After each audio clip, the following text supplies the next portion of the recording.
আহ, নুন সাকিনের এজাহার না, শুধু নুন সাকিনের নিয়ম পড়বো। নুন সাকিনের আসলে চারটা নিয়ম। একটা হলো ইজহার, একটা হলো ইকলাব, একটা হলো ইদগম, গম। আরেকটা ইকফা। নুন সাকিন আসলে কাকে বলে? নুন অক্ষরে সাকিন, নুন সাকিন কাকে বলে? নুন নুন অক্ষরে অক্ষরে সাকিন। সাকিন। এখন এই নুন সাকিনটা শুধু যে নুন অক্ষরে সাকিন হলেই নুন সাকিনের উচ্চারণ হয়, এটা বিষয়টা এমন না।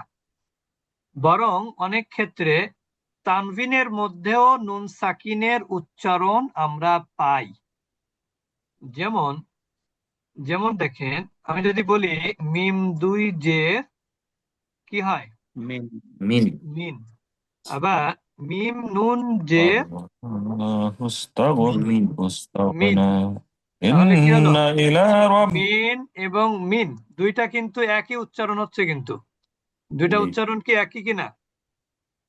একে। মনে করেন আপনি উচ্চারণ করলেন মিন, এখন আপনাকে জিজ্ঞেস করতে হবে যে আপনি কি মিম দুইজের মিন বলেছেন নাকি মিম নুনজের মিন বলেছেন, এটা কি জিজ্ঞেস করার দরকার হয়? জি না। দরকার হয় না। তার মানে কি, নুন সাকিনের তানবিনের মধ্যেও কি আছে? নুন সাকিনের উচ্চারণ আছে। তা যেহেতু মিন তানবিনের মধ্যে নুন সাকিনের উচ্চারণ আছে, তাহলে নুন সাকিনের যে নিয়ম, তানবিনের নিয়ম কিন্তু একই হবে নাকি? জি। আমি কি বোঝাতে পেরেছি? জি। জি নু- ওস্তাদ জি। যেহেতু নুন সাকিনের পরে আপনার নুন সাকিন মানেই হচ্ছে নুনে সাকিন, আর নুনের উচ্চারণটা যেমন হয় নুন সাকিনটা, এই উচ্চারণ যদি আমরা তানবিনের মধ্যে পাই, তাহলে তো নুন সাকিনের যে নির্দেশনা, তানবিনের ক্ষেত্রে একই নির্দেশনা হবে তাজবিদের ক্ষেত্রে, ঠিক না? তা এটা মোট চারটা নিয়ম। চারটার মধ্যে প্রথমটা হলো ইজহার। ইজহার শব্দের অর্থ হলো স্পষ্ট করা। এখন প্রশ্ন হতে পারে আসলে এখানে স্পষ্টের বিষয়টা কেন আসলো। যেমন দেখেন, আমি যদি বলি আই এন, তাহলে এটা কি হলো উচ্চারণ? ইন। ইন, ঠিক না? যেমন গেট ইন,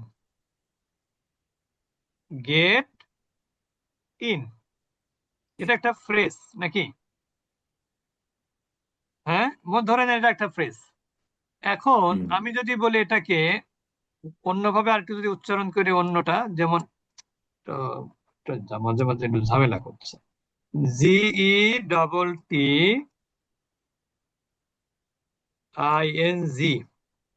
এখন মনে করেন এটা হচ্ছে গেট, এটা হচ্ছে প্রিপোজিশন, আর এখানে গেটের পরে আইএনজি। এখন এখানে যে আইএন আছে, খেয়াল করি ভালোভাবে, এখানে কিন্তু গেটের পরে কি আছে? আইএন আছে না? হুম। আচ্ছা। আবার এখানেও কিন্তু আইএন আছে, আছে কিনা? জি। এখন এই আইএন আর এই আইএন, এখানে কিন্তু দেখেন আমি স্পষ্ট আইএন উচ্চারণ করছি, গেট ইন। কিন্তু হুম। এখানে কি আমি স্পষ্ট ইন উচ্চারণ করি? আমি বলি গেটিং। কি বলি? গেটিং। তাই বলি না? গেটিং এর জি। মধ্যে কি এন এর উচ্চারণটা স্পষ্ট হয়? না। হয় না। যেমন এটা তো ইংরেজি গেল, দেখেন বাংলার মধ্যে দেখেন, আমি যদি বলি নুন, নুন, নুন মানে কি? আমাদের মোস্তফা শফিকুল ইসলাম ভাই আছে নাকি? আছে। হ্যাঁ, তাহলে এখানে নুন কোন জায়গায় বলে? লবণটা নুন বলে কিন্তু, আর রংপুরেও বলে। রংপুরে বলে। আচ্ছা, এবার যদি বলেন নুং, নুং এর মনে করেন কোনো অর্থ নাই, বা নং, মনে করেন নং বললাম, তো নং এর মধ্যে কিন্তু দেখেন এখানে আইএনজির উচ্চারণ হলো, ঠিক না? আর এখানে জি ওস্তাদ। দন্তন্যের মধ্যে একবার স্পষ্ট দন্তন্য হলো। তা আইএনজির মধ্যে যদি আপনি এটাকে ভাঙেন, এর মধ্যে একটা কি পাওয়া যায় হিসাবে? এখানে কিন্তু আরেকটা দন্তন্য পাওয়া যায়। আপনি যেমন বাংলা কম্পিউটারে টাইপ করবেন, তখন দন্তন্য আপনি কি করেন? আপনি কিন্তু ঠিকই দন্তন্যর পরে মানে জি দেন, তাই তো নাকি? আমার কথা কি বুঝতেছেন আপনারা? এই আপনি ইংলিশে এটা যেমন আসলে ক্লিয়ার আর কি। বাংলাতে শোনেন, বাংলাতে কিন্তু দেখেন, বাংলায়ও কিন্তু আপনি কি করেন, কিবোর্ডে যখন বাংলা লেখেন সুতনি, তখন আপনি এই অনিশ্বার লিখতে গেলে শুধু কি আপনি কি জিতে চাপ দিলে অনিশ্বার হবে? বাংলা তো আমার টাইপ কথা করি কম, এই জন্য জানি না ওস্তাদ জি। আচ্ছা, হবে না। যেমন আমি একটু এখানে মানে এখানে যেহেতু দেখানো যাচ্ছে না, আমার এটা নাই এখানে। আপনি যারা বাংলা পারেন তারা দেখবেন, আপনি যখন দন্ত ন লিখবেন তখন কিন্তু আপনাকে যদি আপনার, ও সরি, সুতনি না, এটা হচ্ছে আপনার ওই যে যে ইটা অব্র, অব্র যদি আপনি লিখতে চান তখন আপনার কি লাগে, এন এবং জি দুইটাই লাগে অনেশ্বর লিখতে গেলে। হর্ষান্ত অব্রতে, দিয়ে লিখতে হয় আর কি, হ্যাঁ হর্ষান্ত হ্যাঁ, দিয়ে অব্র লিখতে হয়। দিলে আপনার এন এবং জি দুইটাই লাগে কিন্তু। তো এখানে জাস্ট আমি একটু এমনি উদাহরণ দিলাম। তা এই যে যে অনেশ্বরের মধ্যে কিন্তু স্পষ্ট এনের উচ্চারণ বা দন্তন্যর উচ্চারণ বা আপনার নুনের উচ্চারণটা কি নাই, স্পষ্ট নাই। এইটা এই জন্য ইজহারটা এই জন্য বলা হয় যে ইজহারের উচ্চারণটা আসলে স্পষ্ট হয়। দন্তন্যর উচ্চারণ দন্তন্যর মতনই হয়, নুনের উচ্চারণ নুনের মতনই হয়, এই জন্য এটা স্পষ্ট। এখানে যেহেতু গুন্না নাই, এই জন্য এটা হলো ইজহার। ইজহারের অক্ষর হলো 6টি: হামজা, হা, আইন, হা, গইন, খ। এই 6টি অক্ষর হলো, এই 6টি অক্ষরকে বলা হয় হরফে হালকি। কি বলে? হরফে হালকি। হরফে হালকি অর্থাৎ হলকের অক্ষর, হলক। হরফে হালকি মানে কি? হলক। হলক। হরফে হালকি মানে হলো হলক। হলক। বুঝতে পেরেছেন? তো হলক ওস্তাদ থেকে, জি স্ক্রিন হলকের চলে শুরু গেছে। থেকে দুইটা অক্ষর উচ্চারণ হয়, একটা হচ্ছে হামজা, আরেকটা কি? হা। হামজা হামজা হা। হা। বুঝেছেন? হামজা। এখানে মাথা। আচ্ছা, এই জন্য এটা হলো আপনার ইজহার, যেটা সেটা হলো স্পষ্ট। ইজহারটা কি? স্পষ্ট। ইজহারের অক্ষর 6টি: হামজা, হা, আইন, হা, গইন, খ। এখন নুন সাকিনের পর, এখানে দেখেন নুন সাকিন, এইটা নুন সাকিনের পর, এখানেও দেখেন নুন সাকিন, এইটা এখানে নুন সাকিন, এইটা এখানে নুন সাকিন, এইটা। এখন দেখেন এখানে নুন সাকিনের পর কি আসছে? হামজা না? হামজা।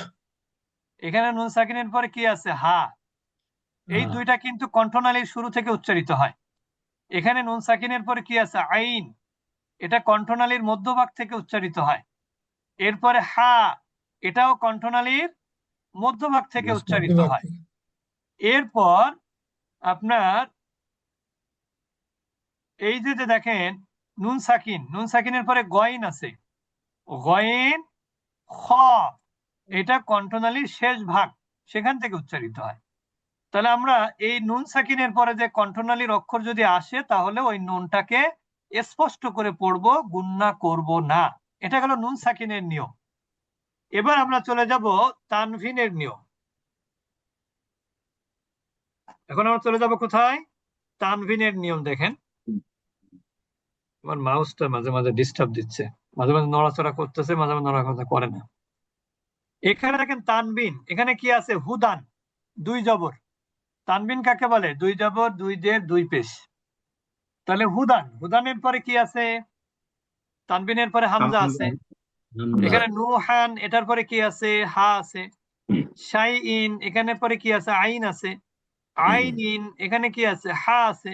রব্বুন, এখানে কি আছে? গইন আছে। আলিমুন, এখানে আছে খ। তাহলে এই যে যে ইজহার, ইজহার হচ্ছে নুন সাকিন অথবা তানভিনের পর যদি হরফে হালকি এর 6টি অক্ষরে কোনো একটি অক্ষর যদি আসে তাহলে ওই নুনটাকে, কাকে? নুনকে, অন্য কাউকে না কিন্তু, নুনকে স্পষ্ট করে পড়তে হবে। ক্লিয়ার? জি। ডাইরেক্ট নুনকেও স্পষ্ট করতে হবে, তানবিনের মধ্যে যে নুন আছে সেটাও স্পষ্ট করতে হবে। এবার বুঝেছেন? এখানে কোনো গুণনার ফাংশন নাই। নাই। এবার আমরা চলে যাব ইকলাব। ইকলাবের অক্ষর মাত্র একটা। ইকলাবের অক্ষর কয়টা? একটা। সেটা হলো বা। ইকলাবের অক্ষর হলো বা। এখানে মনে রাখবেন নুন সাকিন অথবা তানভিনের পর যদি বা অক্ষর আসে, দেখেন এখানে দেখেন নুন সাকিন তারপরে বা, এখানে নুন সাকিন তারপরে বা, এখানে তানবিন তারপরে বা। এখন নুন সাকিন হোক অথবা তানবিন হোক, এর পরেই যদি বা অক্ষর আসে, বা অক্ষরের উপরে জবর জের পেশ কি হলো না হলো এটা ম্যাটার করবে না, বা অক্ষর হলেই হলো। তাহলে ওই নুনটাকে মিম দ্বারা পরিবর্তন করে পড়তে হবে। অর্থাৎ তানবিনের মধ্যে যে নুনের উচ্চারণ পাবেন, ওই তানবিনের মধ্যে উচ্চারিত নুনটাকে মিম উচ্চারণ করতে হবে। আর যেখানে ডাইরেক্ট নুন সাকিন আছে সেখানে নুনটাকে মিম দ্বারা কি করতে হবে? পরিবর্তন করতে হবে। পরিবর্তন অর্থাৎ যেখানে নুনের উচ্চারণ হবে সেখানেই মিম চলে আসবে তার জায়গাতে। কখন?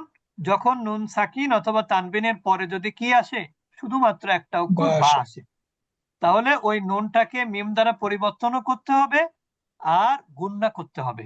ইকলাব শব্দের অর্থই হলো পরিবর্তন করা। ইকলাব অর্থ কি? পরিবর্তন পরিবর্তন। করা। পরিবর্তন করা। সবাই বুঝেছেন আমার কথা? আলহামদুলিল্লাহ। তাহলে আমরা জানলাম ইকলাব অর্থ হচ্ছে পরিবর্তন করা। আর ইকলাবের অক্ষর মাত্র একটা, সেটা হলো কি? বা। বা এই বাটা কখন আসবে? নুন সাকিন অথবা যদি তানভিনের পরে আসে, তাহলে ওই নুনকে, স্পষ্ট নুন হোক অথবা তানবিনের মধ্যে যে নুন আছে সেটা হোক, সর্ব অবস্থায় ওই নুনকে অথবা তানবিনের নুনকে মিম দ্বারা পরিবর্তন করে পড়তে হবে। মিম দ্বারা কি করতে হবে? পরিবর্তন করে পড়তে হবে এবং সেখানে গুণনাও হবে।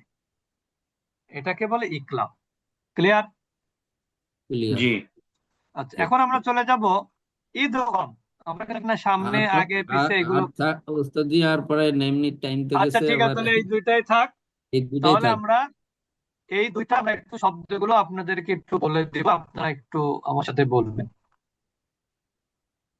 ওয়ায়ান আওনা, وينهون আন আমিনু, أن آمنوا হুদান আও هدى أو মিনহুম, منهم ওয়াইনহুম, وإنهم ওয়ানুহান হাদাইনা, هدينا আনআমতা أنعمت ফাইন উদনা فإن عدنا শাইইন আলীম فإن عليم ওয়ানহার وانحر মিন হাসানাতিন من حسنة আইনিন হামিআতিন عين حميمة ফাসায়ুনগিদুনা فسينظرون ফাসায়ুনগিদুনা فسيعيدون মিন গায়রি من غير রব্বুন গফুর رب غفور ওয়াল মুনখানিকাতু والمنخنقة মিন খায়রিন من خير আলিমুন খবীর। عليم خبير আমরা যাব ইকলাবে। এখানে দেখেন নুনকে আমরা মিম পড়বো। আম বা ই, আম বাদি,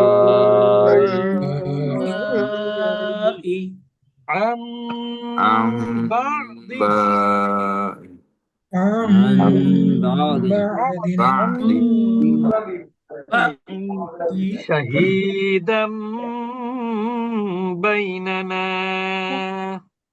شهيدا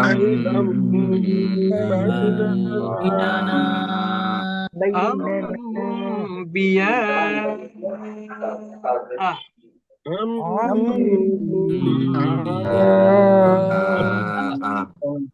ومن بلغ ومن بلغ أبدا بما أبدا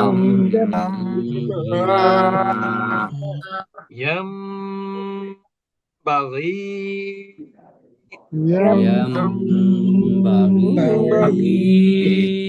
من بعد من بعد أمة بشهيد أمة شهيد شهيد لجنبه لجنبه فإن بغت فإن بغت مسخرات بأمره مسخرات بأمره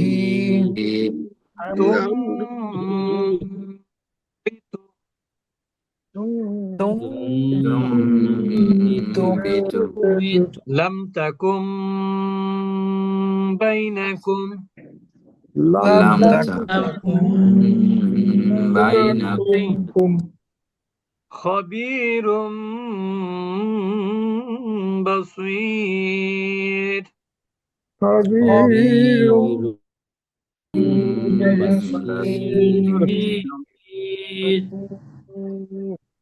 আচ্ছা سنبلة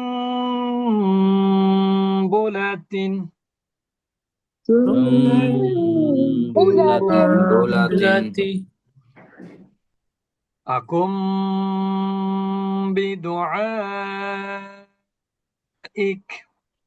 أقم بدعائك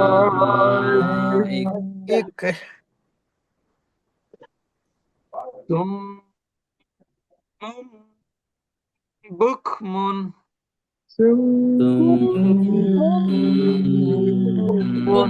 بكم এখানে প্রথম হচ্ছে ওয়াজিব গুন্না মিমে তাজদিদ ওয়াজিব গুন্না তারপরে হলো ইকলাব আমাদের এই পর্যন্ত পড়া থাকবে ঈদের পরে আমরা ইনশাল্লাহ 13 তারিখে আপনাদের পড়া নিব আল্লাহ তৌফিক দিলে এরপর আমরা চলে যাব